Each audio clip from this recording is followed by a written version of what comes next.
अस्सलाम वालेकुम। आज हम फ्राई दाल माश बना रहे हैं। तो मैं अब आपको बताती हूँ कि दाल माश बनाने के लिए हमें किन किन चीज़ों की ज़रूरत है। सबसे पहले इस दाल 1.5 कप मैंने लेकर इसको 1 घंटा पहले पानी में भिगो दिया था, माश की दाल को, और 2-3 दफ़ा इससे पहले पानी में धो लिया था।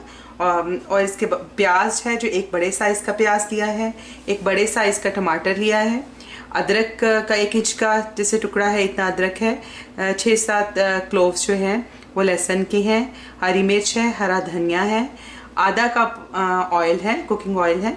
मसालों में 1.5 टीस्पून नमक है, 1/2 टीस्पून से थोड़ा सा ज़्यादा ये कुटी हुई सुरख मिर्च है, 1/2 टीस्पून ही ये पिसी हुई लाल मिर्च है, 1/4 टीस्पून तकरीबन ये हल्दी है, 1 टीस्पून धनिया है, पिसा हुआ धनिया है, और ज़ीरा जो है वो 1/2 टीस्पून है, और गोल वाली रेड मिर्च है जो बटन रेड चिली होती है वो 7 से 8 है, और 1 टीस्पून लेवल 1 टीस्पून जो है गरम मसाला है, जो कि हम पहले शामिल नहीं करेंगे बल्कि जब आखिर में इसे शामिल करेंगे।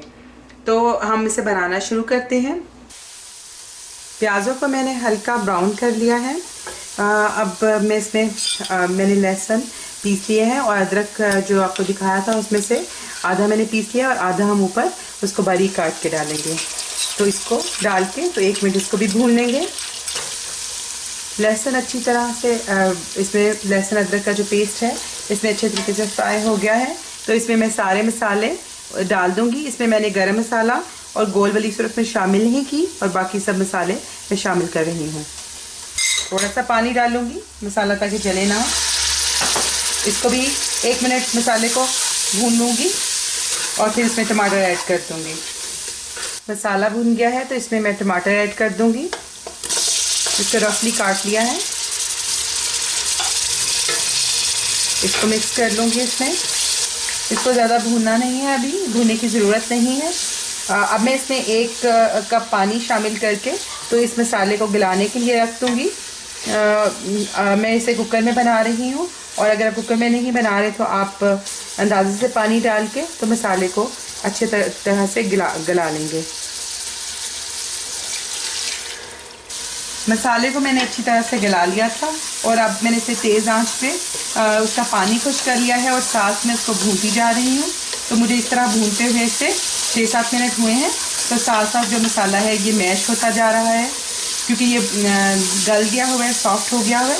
तो भूनते भूनते ये बिल्कुल मैश हो जाएगा और मिक्स हो जाएगा। तो आपने इसे मसाला गलने के बाद तकरीबन पानी खुश्क होने तक और तकरीबन 10 मिनट आपको लगेंगे इसमें कि आप उसे अच्छी तरह से भून लेंगे मसाला।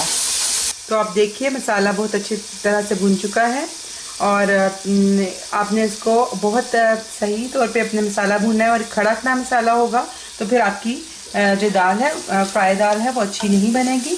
मसाला जो है उसमें प्याज और टमाटर जो है अच्छी तरह से घुल जाने चाहिए। और अब मैं इसमें दाल शामिल कर दूंगी, भीगी हुई दाल जो तकरीबन मैंने 1 घंटा पहले भिगोई थी, और इसको इसके पानी के साथ ही शामिल कर दूंगी। और दाल जो है वो आपने उसमें इतना पानी डालना है कि बस दाल उसमें डूब जाए, ज़्यादा पानी नहीं होना चाहिए, क्योंकि ये फ्राई दाल है तो इसमें पानी जो है वो ज़्यादा नहीं होना चाहिए, और इतना कम भी ना हो कि जो दाल है वो आपके पैंदे पे लग जाए।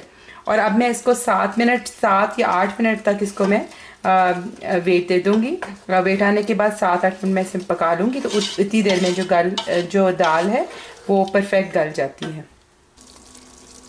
तो अब दाल जो है परफेक्टली गल चुकी है, और मसाला भी सारा इसके अंदर मिक्स है। तो आखिर में मैं इसमें गरम मसाला जो कि हमने बचाया था वो इसके ऊपर डालेंगे।